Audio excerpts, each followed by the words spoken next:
कोण आहेत कोण हे स्वामी? नाही, त्यांचं बोलणं ऐकून पूर्वीने विवाहाला नकार दिला.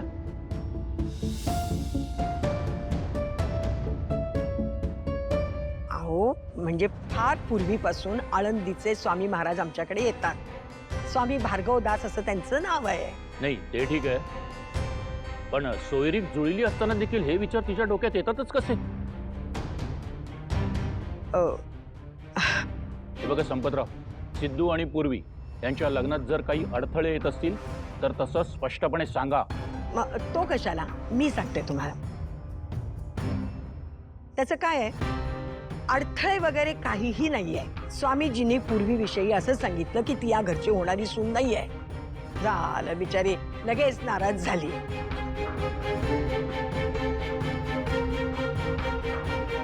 आता तुम्हीच सांगा, ते काही सांगितलं म्हणून तसंच काही होईल का? स्वामीजी आमचे हितचिंतक आहेत. त्यांचे आशीर्वाद कायम आमच्यावरती असतात. आणि त्यातूनही मी संपतला आणि रेणुकाला सांगितलेलं आहे की काही शांती वगैरे करायची असेल तर ती पटकन करून घ्या, म्हणजे सिद्धू आणि पूर्वी लग्न करायला मोकळे झाले. बरोबर ना? हो ना. आणि खरं सांगू का, आम्हाला सगळ्यांना पूर्वी अगदी मनापासून पसंत आहे.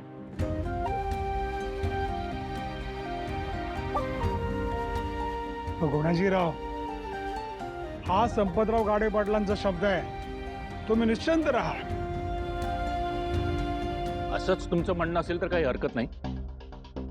काय आता साखरपुडा झालाय, त्यामुळे आत्ता लग्न मोडणं हे चांगलं वाटणार नाही. दोन्ही कुटुंबांना गावात मान आहे, त्यामुळे एकदम टोकाचं पाऊल उचलून चालणार नाही. नाही नाही, तसं काय होण्याची गरज भासणारच नाहीये. एक काम करूया आपण, चांगला एखादा मुहूर्त बघून तारीख ठरवूया आणि पटकन सिद्धूच आणि पूर्वीचं लग्न करूया. काय बाबा संपत?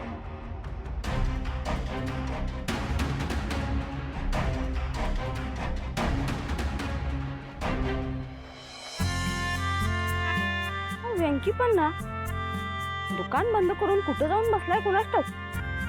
सांगेल तर की नाही मला. माघारी माणसं काळजी करतात, ह्याला ना घेणं ना देणं त्याचं. फोन करते. छोट्या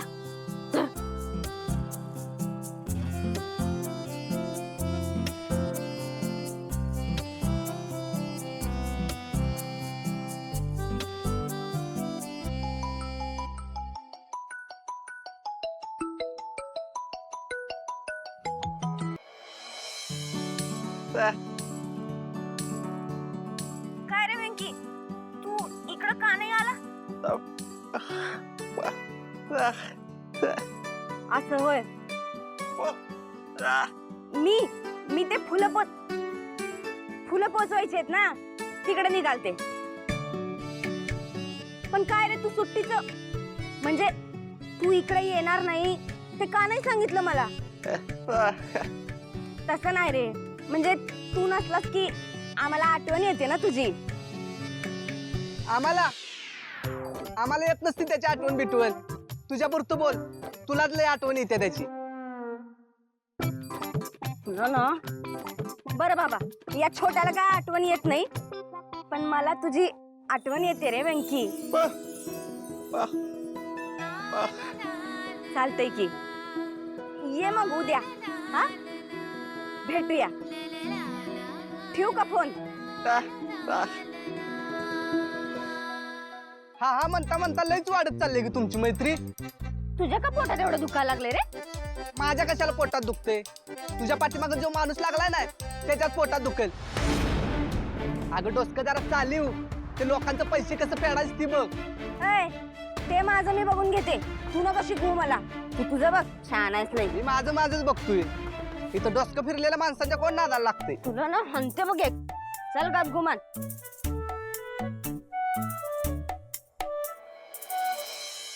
ताई, येऊ का ग? अगं ये ना, विचारतेस काय? काय करतेस? काही नाही, रोजचंच काम.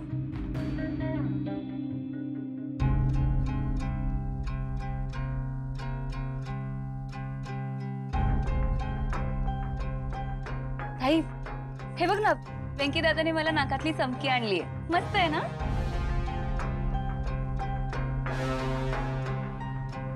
हो छान आहे.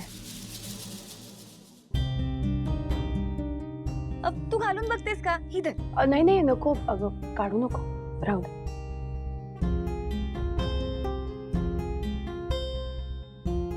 ताई, एक विचारू का ग? नाही म्हणजे लग्न मोडलं म्हणून तू सॅड आहेस का? अगं नाही जानू, असं काही नाही आहे. ताई पण मी ना तुला खात्रीने सांगते, तुझ्या आयुष्यात परफेक्ट जोडीदार येणार आहे आणि तू लग्न करून खूप छान घरात जाणार आहेस, माहितीये मला. जानू नको हा विषय. ओके, मी नाही काढत पुन्हा हा विषय. पण ताई ऐक ना, तू अशी सॅड नको ना ग राहूस. आम्हा घरातल्या सगळ्यांना तुझ्या हिमतीचं, तुझ्या जिद्दीचं फार कौतुक वाटतं. तू जर अशी चेहरा पाडून बसलीस तर कसं होईल? आणि एक सांगू का, मलाही नाही बघवत तुला असं.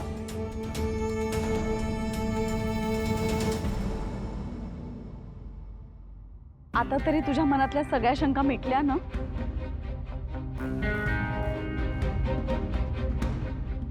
हे बघ, तू हो म्हण, मग आम्ही लगेच तयारीला लागू.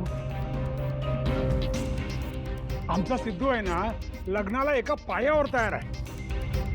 आई, ही कुठली शांती आहे ना, आपण उरकून घेऊया, म्हणजे आपण तयारीला लागू. अरे तू पण काय संपत? अरे ही शांती वगैरे होत राहते, आपण लग्नाची थेट तयारी सुरू करूया. काय सिद्धू?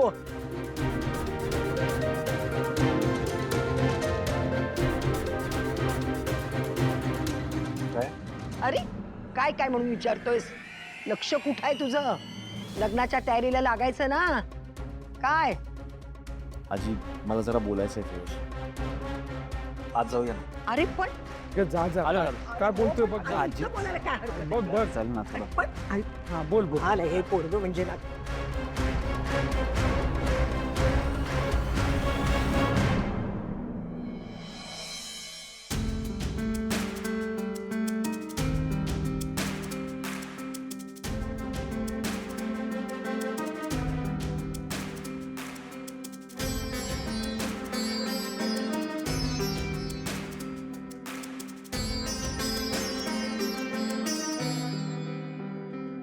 काय करतेस जानू?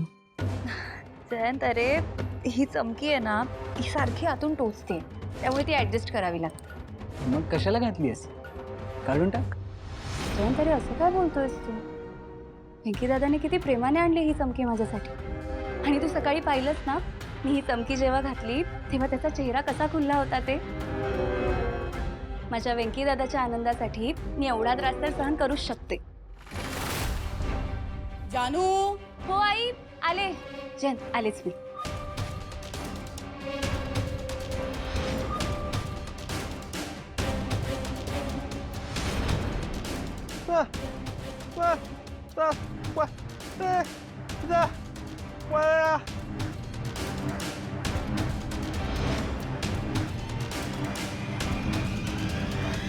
वेंकी दादा कसली भारी आहे. आवडली, खूप जास्त आवडली. ए पण एक मिनिट, माझ्यासाठी का आणलीस तू ही? मी तुझी लाडकी बहीण आहे म्हणून. कशी दिसते? वेंकी दादा, थँक्यू सो मच.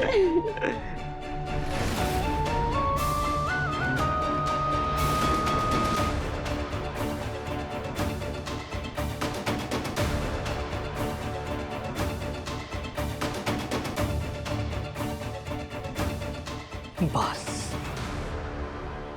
बस, मी सतत जानूच्या तोंडून त्या वेंकीचा कौतुक सहन करू शकत नाही. Enough is enough.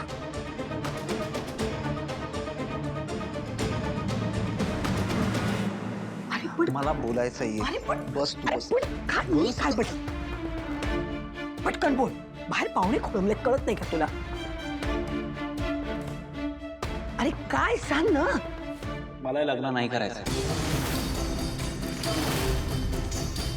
हे सांगण्यासाठी मला इथं बोलवलंस तू? हो. काय हो? तुला लग्न करायचं की नाही हा प्रश्नच येत नाही. हे लग्न होणारच आहे. अगं आजी, असं कसं बोलू शकतेस तू? माझ्या आयुष्याचा प्रश्न आहे. हो, तुझ्या आयुष्याचा प्रश्न हे मला चांगलं माहिती आहे. म्हणूनच पूर्वीसारखी चांगली मुलगी मिळणार नाही. तुझं लग्न तिच्याशीच होणार. अगं आजी, पण माझं नाहीये प्रेम तिच्यावर. पण लग्न करण्यासाठी प्रेम असलंच पाहिजे असं कुणी सांगितलंय तुला? प्रेम असेल तर खुशीनं, नसेल तर जबरदस्तीनं. पण तुझं पूर्वीशी लग्न होणार म्हणजे होणार. हे बघ सिद्धू, तुझ्या बापाचं लग्न माझ्या सासूनं ठरवलं, अधिराजचं लग्न मी ठरवलं आणि आता तुझंही लग्न मीच ठरवणार आहे. तेव्हा आता या विषयावरती वाद नको. तुझ्या बोलण्याला काय अर्थ आहे आजी? तुला अर्थ लागत नसेल तर विचार करू नकोस ना. अर्थ लावणारी मी आहे. फक्त मला एवढंच सांग, पूर्वी तुला दिसायला बरी वाटत नाही का? तुला हवी हवीशी वाटत नाही का? काही व्यंग दिसलं का? नाही ना? मग झालं तर तुझ्यासाठी तेवढंच महत्वाचं आहे. अरे रोज तोंड बघून बरं वाटलं पाहिजे. बाकी सगळं आम्ही शिकू. अगं आजी, तरी बस बस सिद्धू, बस. आता या विषयावर एक शब्दही बोलायचं नाहीस तू.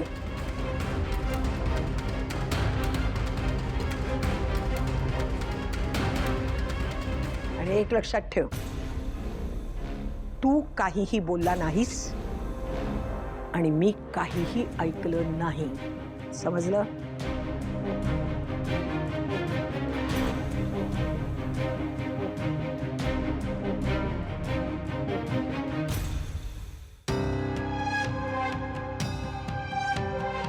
काय बोलत असेल सिद्धू आज जाऊन? ही बघा आई आली. काय म्हणाला की सिद्धू? हे बघा, सिद्धूचं जे काही म्हणणं असेल ना ते तुम्ही स्पष्ट सांगा. उगाच सारवासारव करायला जाऊ नका. सारवासारव करण्याचा प्रश्नच येत नाही. सिद्धू काय बोला ऐकून तरी घ्या आधी. तो स्पष्ट बोला, याच महिन्यात लग्नाचा मुहूर्त काढा. लग्नाची खूपच घाई झालेली दिसते याला. एकदम 100 नोंबरी बोललाच बघ तू. आजच्याच गुरुजींकडे जातो आणि मुहूर्त काढून मोकळा होतो. हो हो ना. निलांबरी, अगं खूप कमी दिवस राहिलेत ना हातात. आपल्याला तयारी करायला पाहिजे आता. हो ना. हो, आता आमच्या यांनाही जाऊन सांगतो, लागा तयारीला.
इथे नको, विहिरीच्या जवळ जाऊन काम कर वेंकी.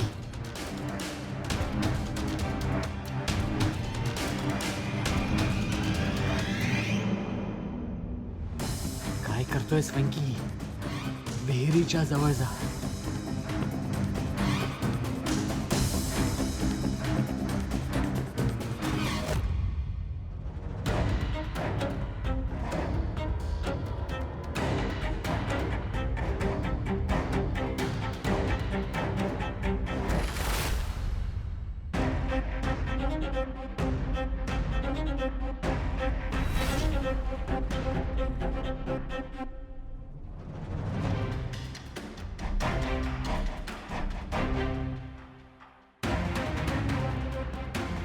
शिट.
काय ना आपल्या घरचे अगदी अरेंज मॅरेज सारखं आपल्याला बाहेर बोलायला वगैरे पाठवलंय, जसं की आपण ओळखतच नाही एकमेकांना. सिद्धू,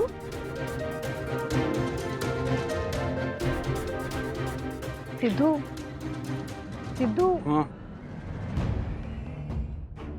हां सॉरी, बोल ना, काय बोलत होतीस? काय लक्ष कुठे आहे तुझं? नाही ते सोड ना, तू काय म्हणत होती सांग ना. आय नो सिद्धू, तुझ्या डोक्यामध्ये आता खूप सारे विचार चालू आहेत. त्यात तुला लग्नही करायचं नाहीये. मला माहिती आहे तुला खूप सारे टेन्शन्स आहेत, पण तू सांग ना मला काय झालंय. तू उलटा मलाच विचारतेस काय झालं. पूर्वी आपल्या साखरपुड्यानंतर काय ठरलं होतं की आपल्याला हे लग्न नको आहे ना. तू अचानक पलटीच खाल्ली आहे सगळं. त्या उत्सवात पूजेला जाऊन काय बसलीस, त्या मानाच्या साडीसाठी भांडतेस वगैरे काय काय चाललंय अगं? अरे तसं नाही रे. मी तुला आधीच बोलले होते ना की मी घरच्यांच्या विरोधात नाही जाऊ शकत म्हणून. अगं विरोधात नको जाऊस, पण सपोर्ट करणं तरी बंद कर ॲटलिस्ट. म्हणून तू अपसेट आहेस का? नाही तसं नाही अगदी, पण मग काय झालं सांग ना मला सिद्धू. हे बघ, तू सांगितलं नाहीस ना तर प्रॉब्लेम्स अजून वाढतील. सोड ना, जाऊ दे ना, काय आहे तर जाऊ दे. बरं ठीक आहे, तू लग्न नाही करायचं ना, तू लग्न मोड हवं तर. पण तुझ्या मनात काय आहे ते प्लीज मला सांग ना. एक मैत्रीण म्हणून तू मला सांगूच शकतो. तू नाही बोलास तर कसं कर. अगं नाही सांगू शकत का मी तुला, सांगूही नाही शकत आणि असं एकट्याने लग्नही नाही मोडू शकणार आहे.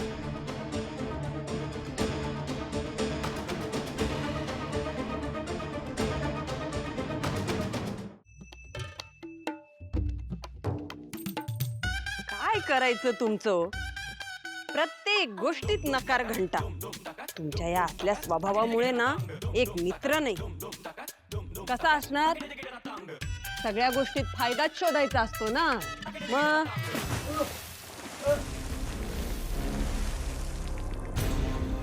कसला आवाज येतोय? काही नाही, मी ये म्हणून टिकले. दुसरी कोणी असती ना वैतागून निघून गेली असती. काय करणार?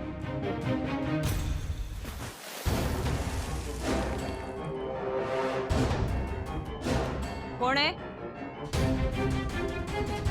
कोणी चेष्टा करते का माझी?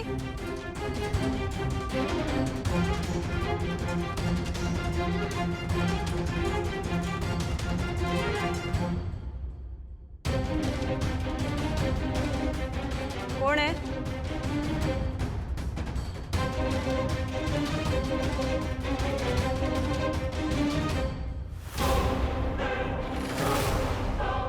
व्यंकी भाऊजी!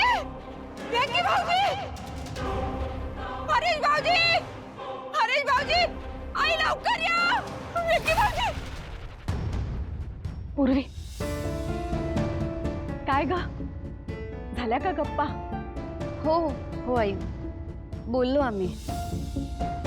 आणि सिद्धू कुठे गेलाय? सिद्धूला एक फोन आला होता कामाचा अचानक, तर तो तिथूनच गेला परस्पर. पाहिलंस, पुरुषांचं हे असं असतंय, पायात नेहमी भिंगरी. आता एकदाच तुमचं लग्न झालं की त्याला घरात बांधून ठेवायचं काम तुझं आहे. काय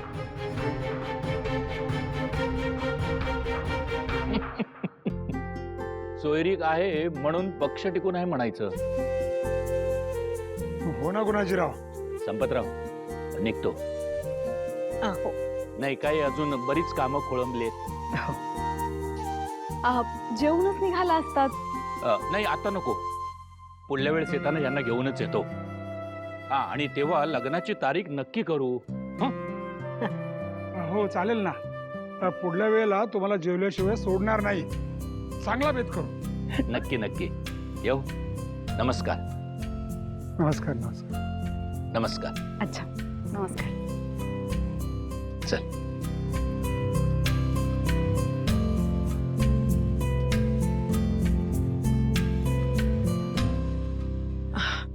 संपत, काय झालंय? हे बघ सुनबाई, ही शांती वगैरे जे काही करायचंय ना ते ताबडतोब उरकून घ्या. ह्या सिद्धूचं लक्षण काही मला ठीक दिसत नाहीये.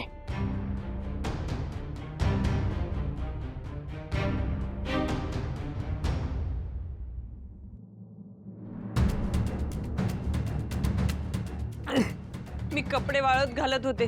अचानक मला विहिरीकडून आवाज आला. मी जाऊन बघते तर व्यंकी भाऊजी होते.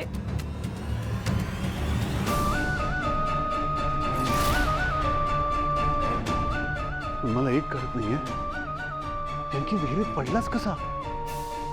आजपर्यंत असं कधीच घडलं नाहीये.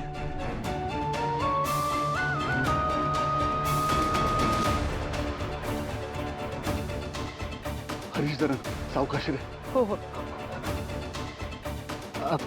सी तिथे थोडंसं शेवाळ साठलेलं दिसतंय. हो. कदाचित त्याच्यावरून त्याचा पाय स्लिप झाला असेल.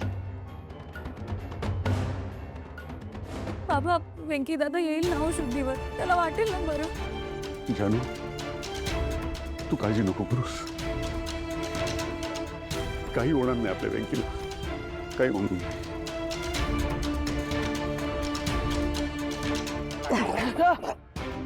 व्यंकी,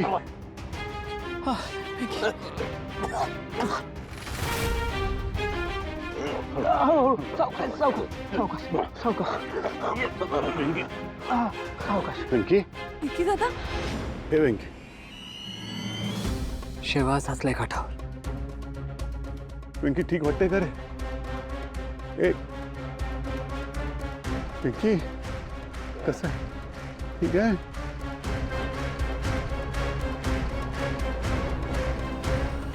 व्यंकी दादा, आई ओके?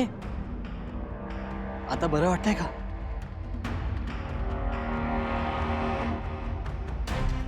देवाचीच कृपा आहे. थोडक्यात संकट टळलं.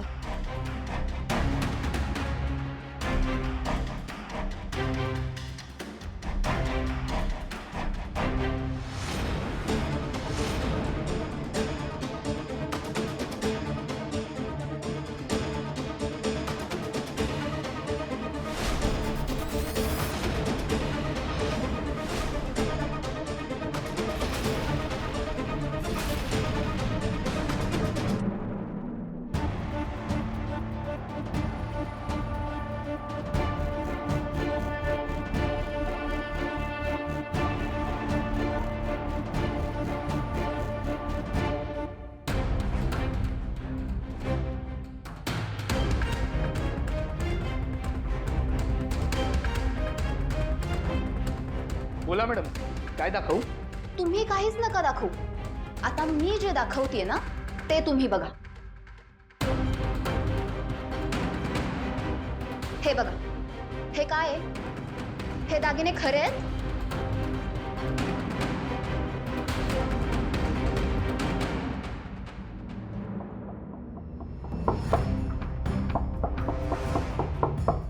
कोण हे? थांबा जरा, थांबा. कोण? अगं काय हे, किती वेळ दरवाजा उघडायला? माणसं, अहो काय तुम्ही? केवढ्याने दार ठोठावत होतात तुम्ही? ऐकून धडकीच भरली ना. अगं धडकी भरण्यासारख्याच गोष्टी घडतात ना आपल्या घरात. काय भावना, बरोबर ना? तिला का आता यात ओढताय? अगं गोष्टच तितकी महत्वाची आहे. हा, आणि भावनाला इतरांच्या कामी येण्याची संधी मिळणार आहे. म्हणजे काय ते नीट सांगताय? म्हणजे असं, तू सांगतोस का मी सांगू संतोष? बातमी तुला कळली आहे ना, मग तूच सांग. ओके, मी सांगते. बरं ऐका, दळवी कुटुंबाची पहिली जुळी अपत्य म्हणजे मी आणि संतोष. खरी खरी जुळी अपत्य म्हणजे आम्ही दोघे जण.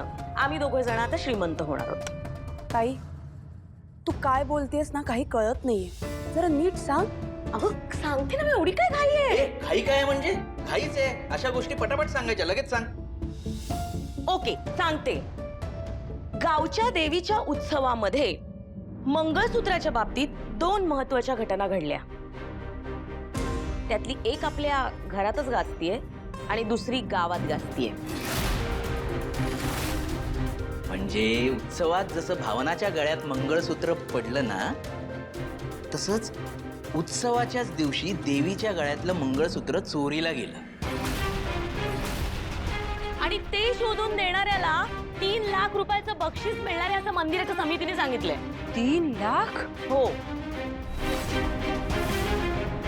आणि आम्हाला असं वाटतं की भावनाच्या गळ्यात जे मंगळसूत्र आहे ना, ते तेच मंगळसूत्र आहे जे देवीच्या गळ्यातून चोरीला गेलं. काहीही काय? कशावरून हे तेच मंगळसूत्र आहे? कशावरून हे तेच मंगळसूत्र नाहीये? तुला शंका असेल आम्हाला खात्री आहे, पण जर तुला शंका असेल ना तर तपासून बघ. भावना दे ते मंगळसूत्र. ताई, मी आधीच सांगितलंय मी हे मंगळसूत्र गळ्यातनं काढणार नाही. वेडी आहेस का भावना तू? 3 लाख रुपये म्हणजे किती होतात माहितीये का? अगं थोडे थोडके का होईना आपले प्रॉब्लेम सॉल्व्ह होतील ना. अहो, तिने सांगितलंय ना तो माणूस सापडेपर्यंत ती हे मंगळसूत्र काढणार नाहीये म्हणून. अगं यायचं असेल तर तू येईल ना. तुला कशाला काळजी? अरे आलाय का तू आतापर्यंत? सांग मला. एक मिनिट. गावात बातमी काय आहे? देवीच्या गळ्यातलं मंगळसूत्र चोरीला गेलंय. मला काय वाटतं, चोरांनी ते चोरलं असेल, त्यांना चोरताना कोणीतरी बघितलं असेल, म्हणून त्यांनी भावनाच्या गळ्यात टाकलं असेल.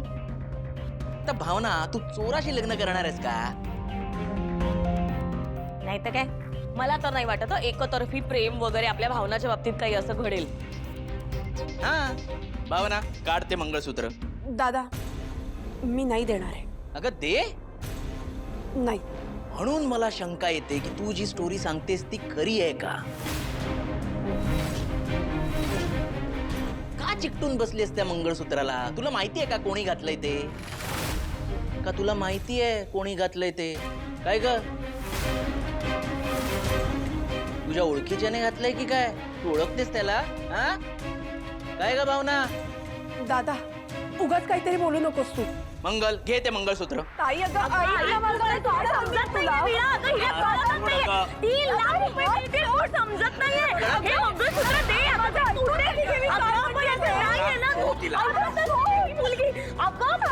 माझं तू मला दे. बाजूला हो या. बाबा,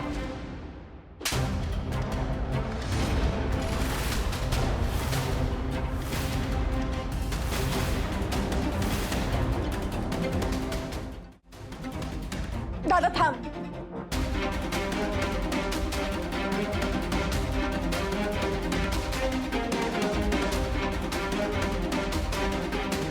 हे मंगळसूत्र सौभाग्याचं लक्षण म्हणून मी नाही घातलंय दादा गळ्यात, तर त्या भ्याड माणसाच्या पळपुटेपणाची, बळजबरीची, चुकीची आणि माझ्या वेदनेची साक्ष म्हणून घातलंय. हे संघर्षाचं मंगळसूत्र आहे आणि त्या माणसाला हे सतत दिसत राहायला हवं. त्याला कळायला हवं की मी झुकले नाहीये, मी उभी राहिली. काहीही न बोलता त्यांनी माझ्या गळ्यात हे मंगळसूत्र घातलं. त्याला वाटलं की मी काहीच बोलणार नाही, गप्प बसणार. पण नाही, मी गप्प नाही बसणार. लोक येतात आणि कुठल्याही दगडाला शेंदूर फासून त्याचा देव करतात. त्या दगडाला कोणी विचारत नाही की तुला देव व्हायचंय का, आणि त्या देवालाही कोणी विचारत नाही की तू दगड होतास तेच बरं होतं का. पण माझं तसं नाहीये ना. मी माणूस आहे.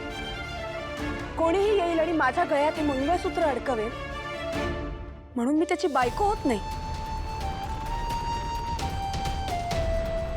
ज्या अर्थी तो माणूस त्या उत्सवात होता, माझ्या आजूबाजूला वावरत होता, आणि कदाचित आत्ताही तो आपल्या आजूबाजूला असेल पण आपल्याला दिसत नसेल. कुठेतरी बसून माझ्यावर हसत असेल की बघा हिची मी काय अवस्था केली आहे. आणि म्हणून हे मंगळसूत्र मी माझ्या गळ्यात ठेवणार आहे. आणि त्या पळपुट्या माणसाला दिसायला हवं हे मंगळसूत्र, हे ओझं, ही बळजबरी माझ्या गळ्यात लटकतेय आणि मला त्याचा त्रास होतो. त्याला हे दिसेल की त्याने किती चुकीचं पाऊल उचललंय याची जाणीव त्याला सतत झाली पाहिजे आणि त्याला त्याचा त्रास झाला पाहिजे. त्याचं मन त्याला खात राहील आणि मला तेच हवंय. तो कोण होता हे मला माहिती नाही, पण एक गोष्ट नक्की, ज्याच्यात माझ्या समोर येऊन माझ्या डोळ्यात डोळे घालून तू माझी आहेस हे म्हणण्याची हिंमत नाहीये ना, त्याला मी त्याची बायको आहे हे म्हणण्याचा अधिकारही नाहीये. या मंगळसूत्रांनी फक्त माझाच नाही त्याचाही छळ करायला हवा. आपण किती भ्याडपणा केलाय आणि सगळं करून नामानिराळ्य झालोय ना याची सतत आठवण करून द्यायला हवी. हे सगळं पाहून त्यानं अपराधीपणाच्या भावनेनं अस्वस्थ व्हायला हवंय मला. ज्याने माझं जगणं कठीण केलंय ना त्याच्याही रात्रीची झोप उडायला हवी, हा हेतू आहे माझा. आणि म्हणून हे मंगळसूत्र मी माझ्या गळ्यातनं काढणार नाही. हे मंगळसूत्र मी प्रेमाने नाही तर बळजबरीनं घालते. त्याच्या अपराधाची आठवण म्हणून मी हे गळ्यात ठेवणार आहे. जोवर तो समोर येत नाही, त्याची चूक मान्य करत नाही ना, तोपर्यंत मी हे मंगळसूत्र माझ्या गळ्यातनं काढणार नाही.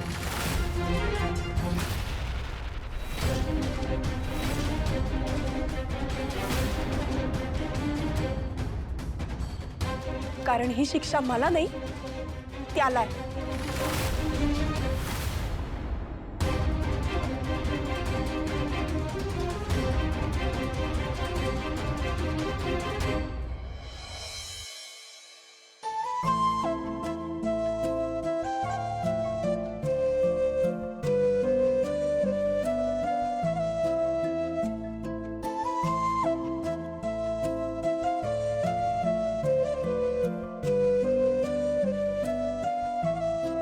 भावना, बाबा मी खरंच सांगते तुम्हाला. तू काही सांगायची गरजच नाहीये.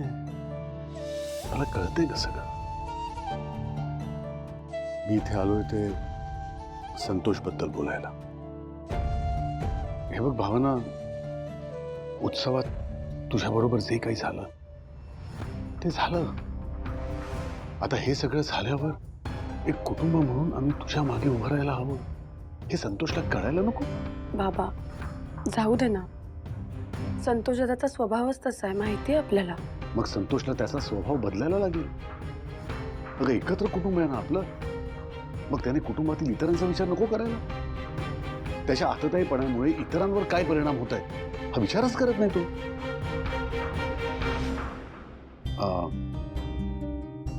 भावना, मला काय वाटतं, एक 2-4 दिवस तू जानूकडे जाऊन राहावंस. जानूकडे? हा म्हणजे अगं एक चेंज मिळेल ना तुला. आणि जानू आणि तुझं खूपच चांगलं पटतं. शेवटी सख्खी बहीण आहे ना तुझी ती. आणि समजा तू असा विचार करत असशील की जयंत काय म्हणतो, तर मी खात्रीने सांगतो तो नाही म्हणणार नाही.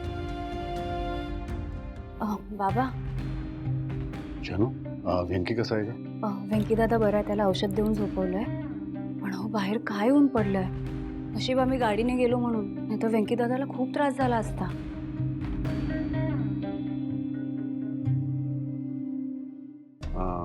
आणि जयंत कुठे? बाबा, जयंतला कामाचा एक कॉल आला होता. तो खोलीत काम करतच बसलाय. आले मी आले.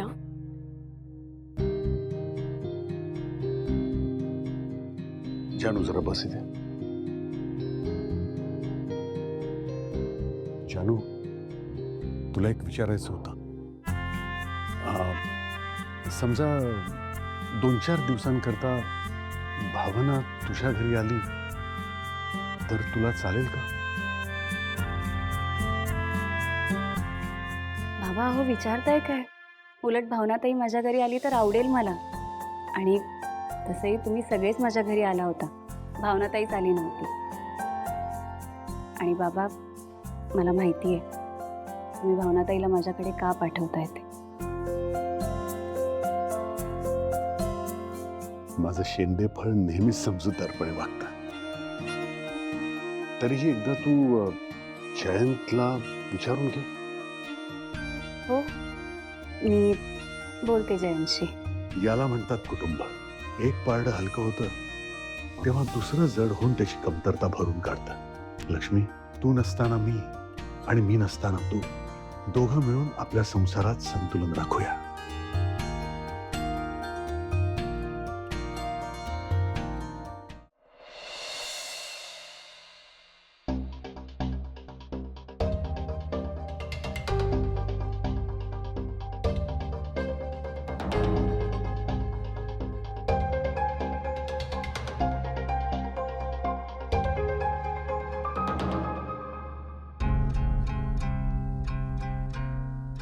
जयंत काम करतोयस का? नाही ग जानू, बोल ना. नाही असू दे, ठीक आहे, नंतर बोलते. तू कर तुझं काम.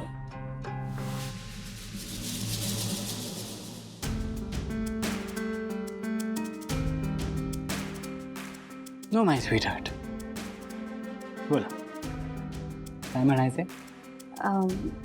जयंत, ॲक्च्युली एक विचारायचंच होतं. काय ना, ते भावनाताईला स्थळ आलं होतं बघ. हां.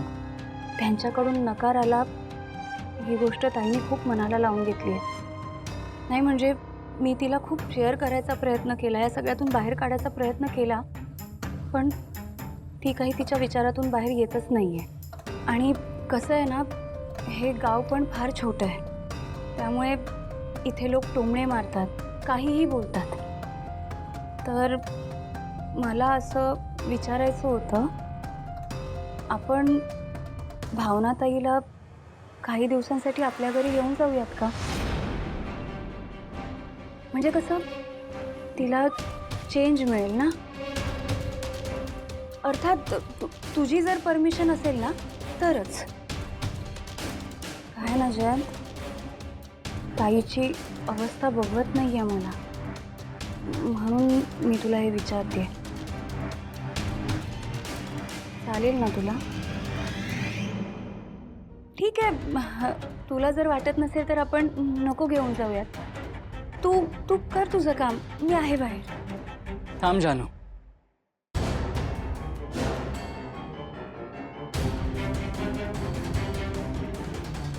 जयंत, मी खरंच सांगते, मी काहीच फायनल केलं नव्हतं. मी तुला विचारूनच सगळं ठरवणार होते.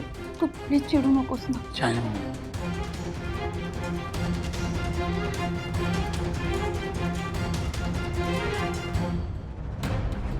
बस.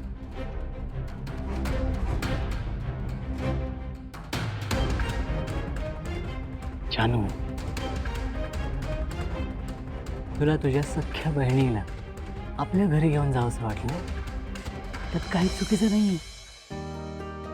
आणि यासाठी तुला माझी परमिशन घ्यायची पण गरज नाही. घाबरलीस ना? जयंत, म्हणजे मी तुला घाबरते ह्याचा गैरफायदा घेतोस तू आता? एक्झॅक्टली माय पॉइंट. पण जानू, मी तुझ्यावर इतकं प्रेम करतो हे तुला माहिती आहे, तरी पण तू मला का घाबरतेस? आणि राहिला प्रश्न भावनाताईचा, तर मला खरंच आवडेल भावनाताईला आपल्या घरी घेऊन जायला. मी तर म्हणतोय आनंदीला सुद्धा आपण सोबत घेऊन जाऊ. तसंही भावनाताईला तिच्याशिवाय करमणार नाही. आणि आनंदीच्या समर वेकेशन पण स्टार्ट झाल्यात ना. हो, खरंच? एकदम खरंच. Thank you Jayant, thank you so much. तू या जगातला सगळ्यात बेस्ट नवरा आहेस. बरं, आता हे सगळं मी भावनाताईला सांगून आले. थांब जानू.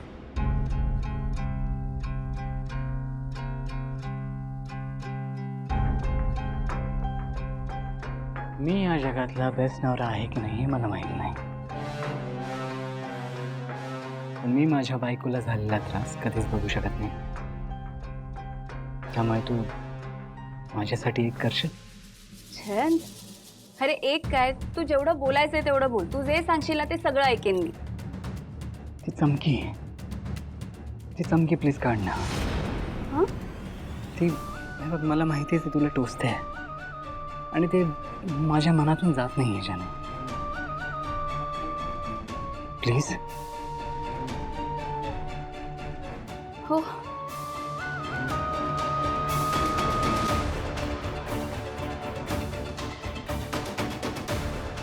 आता दुखते? अरे मला एवढा त्रास होतच नव्हता, पण आता ठीक आहे, म्हणजे बेटर. दे इकडे. हं? मी ठेवतो. ओके.